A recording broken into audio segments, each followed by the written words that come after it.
Everyone, मैं आकांक्षा सिंह स्वागत करती हूँ आप सबका डिज़ायर ट्यूटोरियल में। आज के इस वीडियो में हम हिंदी विषय का एक बहुत ही इम्पॉर्टेंट टॉपिक करेंगे जो कि हिंदी के एग्ज़ाम में 5 मार्क्स के लिए पूछा जाता है। टॉपिक का नाम है पत्र लेखन। पत्र लेखन को इंग्लिश में लेटर राइटिंग से भी जानते हैं। लेटर राइटिंग की वीडियो ऑलरेडी अपलोड की गई है जिसकी लिंक डिस्क्रिप्शन बॉक्स में दी गई है। अगर आपने अभी तक लेटर राइटिंग की वीडियो नहीं देखी है तो इसे ज़रूर देखिए, क्योंकि लेटर राइटिंग इंग्लिश के एग्ज़ाम में पूछा जाने वाला 5 मार्क्स का एक इम्पॉर्टेंट क्वेश्चन होता है। आज की इस वीडियो में हम पत्र लेखन के बारे में देखेंगे। पत्र के कितने प्रकार होते हैं, पत्र लिखने का क्या उद्देश्य होता है और यह किसे लिखा जाता है। तो शुरुआत करते हैं पहले हम पत्र लेखन के प्रकार से। पत्र लेखन के 2 प्रकार होते हैं। पहला प्रकार है औपचारिक पत्र, इसे फॉर्मल लेटर भी कहते हैं। दूसरा है अनौपचारिक पत्र, दैट इज इनफॉर्मल लेटर। जैसे कि ये पत्र के 2 प्रकार हैं, तो दोनों पत्र का अपना एक अलग उद्देश्य होगा, दोनों पत्र के अलग अलग फॉर्मेट होंगे, दोनों पत्र अलग अलग विषयों पर लिखा जाता होगा। औपचारिक पत्र प्रार्थना पत्र होता है, शिकायती पत्र आदि। अनौपचारिक पत्र पारिवारिक पत्र होता है, बधाई पत्र आदि। अब इन दोनों प्रकार को हम बहुत ही अच्छी तरह से आज इस वीडियो में पढ़ेंगे। टॉपिक को अच्छे से समझने के लिए वीडियो एंड तक जरूर देखिएगा। वीडियो अच्छी लगे तो इसे लाइक शेयर करना मत भूलिए, और अगर आपने अभी तक मेरे चैनल को सब्सक्राइब नहीं किया है तो इसे सब्सक्राइब जरूर करिए। शुरुआत करते हैं पहले हम औपचारिक पत्र से। औपचारिक पत्र, जब हम किसी ऐसे व्यक्ति या संस्था को पत्र लिखते हैं जिनके साथ हमारा कोई निजी संबंध ना हो बल्कि कोई व्यावसायिक संबंध हो, ऐसे पत्र लेखन को औपचारिक पत्र लेखन कहते हैं। कहने का मतलब ये है, औपचारिक पत्र वो पत्र होता है जो हम किसी संस्था को लिखते हैं या तो किसी व्यवसाय से संबंधित लिखते हैं, और वो हमारे निजी जीवन से संबंधित नहीं होते हैं। ऐसे पत्र क्या होते हैं? औपचारिक पत्र लेखन। सरकारी तथा व्यावसायिक कार्यों से संबंध रखने वाले पत्र औपचारिक पत्र के अंतर्गत आते हैं।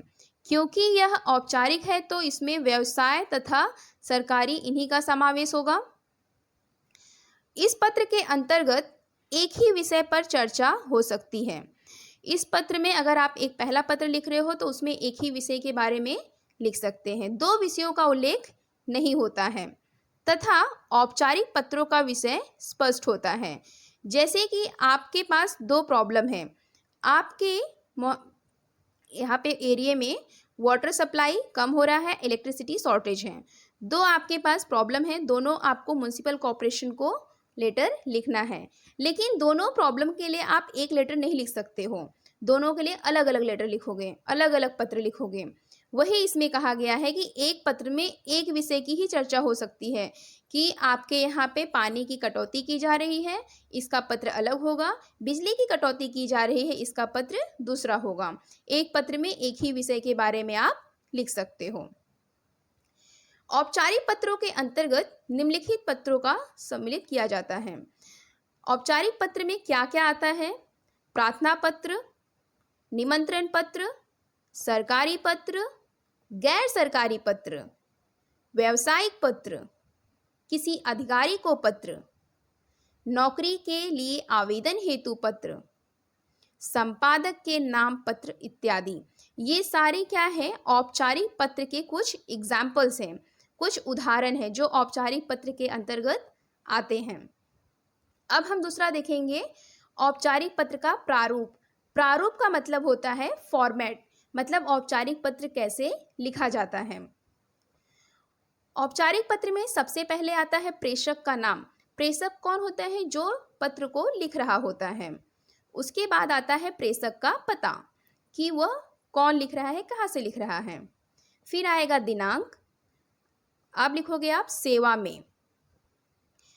पत्र प्राप्तकर्ता की उपाधि, इसे हम डेजिग्नेशन ऑफ द पर्सन बोलते हैं, जिसे हम लेटर लिख रहे होते हैं वो किस उपाधि पे है। संस्था का नाम, वो हम किस संस्था में लिख रहे हैं। विषय, अब आप ये पत्र किस लिए लिख रहे हो, इसका एक लाइन में आप पहले विषय वहाँ दिखाओगे, उसके बाद लिखोगे महोदय जी या तो आदरणीय, फिर आप अपना जो भी टॉपिक है, जो भी समस्या है जिसलिए आप ये पत्र लिख रहे हो, जो भी आपका विषय है, वो आपका 2 से 3 पैराग्राफ में ख़त्म हो जाना चाहिए। कम से कम 2 पैराग्राफ, ज़्यादा से ज़्यादा 3 पैराग्राफ में। अंत में आप लिखोगे धन्यवाद, प्रेषक का नाम मतलब अपना नाम। ये है औपचारिक पत्र का प्रारूप। ये हमारे औपचारिक पत्र का पहला उदाहरण है। पत्र लिखा गया है, पुस्तक मंगवाने के लिए पुस्तक विक्रेता को पत्र लिखिए। पत्र की शुरुआत की गई है सबसे पहले किससे? प्रेषक से, जिसने पत्र लिखा है अनुभव अग्रिम, बी 401/32, पंचम विहार, रतलाम। दिनांक जिस दिन ये पत्र लिखा गया है 2 अप्रैल 2022। ये तो हो गया जिसने पत्र लिखा है उसके बारे में जानकारी। अब सेवा में जिसे हम पत्र लिख रहे हैं, व्यवस्थापक डेजिग्नेशन है उनका, वो कहाँ से है, ये किस चीज़ के व्यवस्थापक हैं? डीसी एजुकेशनल पब्लिसिटी, जो है A39 कोटा राजस्थान में, पिन नंबर। विषय क्या है? पुस्तक मंगवाने हेतु पत्र। पत्र की शुरुआत करते हैं। महोदय, मुझे निम्नलिखित पुस्तकें VPP से भेजने की कृपा करें। मैं 700 रुपये का बैंक ड्राफ्ट अग्रिम राशि के रूप में संलग्न कर रहा हूँ, एडवांस डिपॉजिट के रूप में। पुस्तकें भेजते समय कृपया इस बात का ध्यान रखें कि पुस्तकें नई संस्करण की हो तथा कटी फटी ना हो। पुस्तकों पर उचित कमीशन देते हुए पुस्तक भेजने की कृपा करें। अब कौन कौन सी पुस्तक चाहिए उसकी लिस्ट नीचे दी गई है। पुस्तक के नाम: हिंदी वितान भाग 3, हिंदी व्याकरण भाग 7, अंग्रेजी गुलमोहर भाग 3, पर्यावरण अध्ययन भाग 7, सामान्य ज्ञान भाग 6। इतनी पुस्तकें चाहिए। इन पुस्तकों की एक एक कॉपी चाहिए, प्रत्येक की एक एक प्रति भिजवाइए। पत्र को हम समाप्त करेंगे किससे? भवदीय अनुभव अग्रिम लिख के। ये हो गया औपचारिक पत्र का पहला उदाहरण।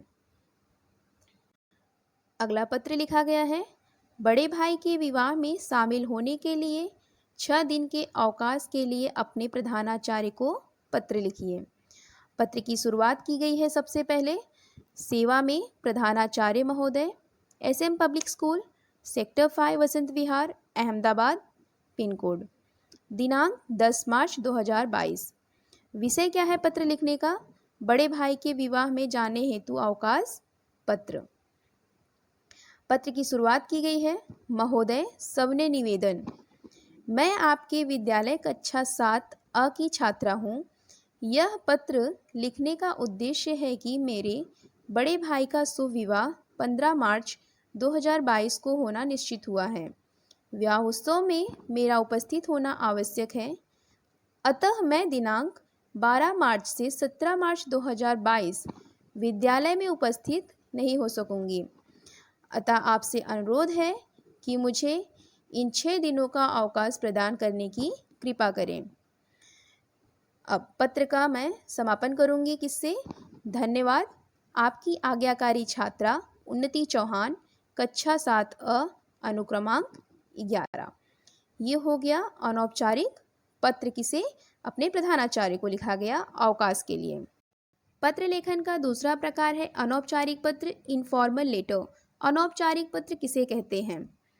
जब हम किसी ऐसे व्यक्ति को पत्र लिखते हैं जिनके साथ हमारे निजी संबंध हो, जैसे अपने किसी दोस्त, परिवार के सदस्य या रिश्तेदार आदि, ऐसे पत्र लेखन को अनौपचारिक पत्र लेखन कहा जाता है। मतलब जब हम अपने किसी परिवार के सदस्य या फिर रिश्तेदार या फिर किसी दोस्त को पत्र लिख रहे होते हैं और उस पत्र में अपने निजी जीवन संबंधी विषयों का समावेश करते हैं, उन पत्रों को कहा जाता है अनौपचारिक पत्र लेखन। अगर इसे दूसरे शब्दों में कहें तो इन पत्रों के अंतर्गत उन पत्रों को सम्मिलित किया जाता है। मतलब अनौपचारिक पत्र में वो पत्र आते हैं जो अपने प्रियजनों को, मित्रों को तथा सगे संबंधियों को लिखे जाते हैं। अनौपचारिक पत्रों को लिखने का उद्देश्य। अनौपचारिक पत्रों को लिखने के अपने महत्व होते हैं, अपने उद्देश्य होते हैं क्योंकि अनौपचारिक पत्रों में किसी सरकारी आवेदन, प्रार्थना, शिकायत, व्यवसाय या किसी भी औपचारिक संबंध का विषयों का प्रयोग नहीं किया जाता है, समावेश नहीं किया जाता है। तो इसके उद्देश्य क्या होते हैं? इसके उद्देश्य होते हैं किसी निजी जन को बधाई देने हेतु, शोक सूचना देने हेतु, विवाह जन्मदिवस पर आमंत्रित करने हेतु आदि के लिए इन्हीं पत्रों का प्रयोग किया जाता है। मतलब अनौपचारिक पत्र में इन्हीं विषयों का समावेश होता है। इन्हीं विषयों पर हम अनौपचारिक पत्रों को लिखते हैं। पुत्र द्वारा पिताजी को अथवा माताजी को लिखा गया पत्र, भाई बंधुओं को लिखा जाने वाला पत्र, किसी मित्र की सहायता हेतु पत्र, बधाई पत्र, शोक पत्र, सुखद पत्र इत्यादि, ये सब क्या है? अनौपचारिक पत्रों को लिखने के उद्देश्य हैं। अब हम देखेंगे अनौपचारिक पत्र का प्रारूप, फॉर्मेट ऑफ इनफॉर्मल लेटर। सबसे पहले शुरुआत करेंगे हम पता किसका? जो पत्र लिख रहा होता है। फिर आएगा दिनांक। उसके बाद हम जिसे पत्र लिखते हैं उसे लिखेंगे आदरणीय, पूजनीय या प्रिय, जिसे हम पत्र लिख रहे हों। मधुर स्नेह, शुरुआत करेंगे पत्र की और पत्र का प्रारंभ करेंगे। पत्र को हम कितना भी बड़ा लिख सकते हैं, क्योंकि ये अनौपचारिक पत्र है तो इस पे आपको संक्षिप्त रूप में कुछ लिखने की आवश्यकता नहीं है। आप अपने शब्दों का प्रयोग कर सकते हैं। अंत में हम लिखेंगे तुम्हारा मित्र, आपका या आपकी, फिर आपका नाम आएगा जो पत्र लिख रहा हो। ये अनौपचारिक पत्र का पहला उदाहरण है। पत्र लिखा गया है, अपने मित्र को प्रथम आने पर बधाई देते हुए पत्र लिखिए। पत्र की शुरुआत सबसे पहले की गई है किससे? एड्रेस से। 12/36 कुंज विहार, मनाली, पिन कोड 1 अप्रैल 2022, जिस दिन ये पत्र लिखा गया था। क्योंकि ये अनौपचारिक पत्र है तो यहाँ पे हमने किससे शुरुआत किया गया है? प्रिय अनामिका, तुम्हारा पत्र मिला, पढ़कर अत्यंत प्रसन्नता हुई कि इस बार भी परीक्षा में तुमने प्रथम स्थान प्राप्त किया है। तुम्हारे अंकों से पता चलता है कि तुमने हर विषय में जी तोड़ परिश्रम किया है। यह जानकर और भी प्रसन्नता हुई कि पूरे विद्यालय में सबसे अधिक अंक पाने का गौरव भी तुम्ही को प्राप्त हुआ। अगर तुम इसी तरह से परिश्रम और लग्न से पढ़ाई करती रही तो वह दिन अवश्य आएगा जब तुम अपने जीवन में कुछ बनकर अपने माता पिता की आशाओं पर खरी उतरोगी। मेरी ओर से ढेर सारी शुभकामनाएं। आशा करती हूँ हम जल्दी मिलेंगे। पूज्य चाचा और चाची जी को सादर प्रणाम। छोटी बहन को मेरा स्नेह। पत्र का समापन करेंगे तुम्हारी सहेली माया। ये हो गया क्या? अनौपचारिक पत्र का उदाहरण। दूसरे अनौपचारिक पत्र का विषय है अपने बड़े भाई के विवाह में अपने मित्र को आमंत्रित करते हुए पत्र लिखिए। पत्र की शुरुआत की गई है सबसे पहले पते से 112 स्वर्ण कॉलोनी, कंपनी बाग गार्डन, प्रतापगढ़, उत्तर प्रदेश। दिनांक जिस दिन यह पत्र लिखा गया 3 अप्रैल 2022। क्योंकि ये अनौपचारिक पत्र है तो इसमें औपचारिक भाषा का प्रयोग ना करते हुए शुरुआत किया गया है प्रिय नंदिनी, मधुर स्नेह।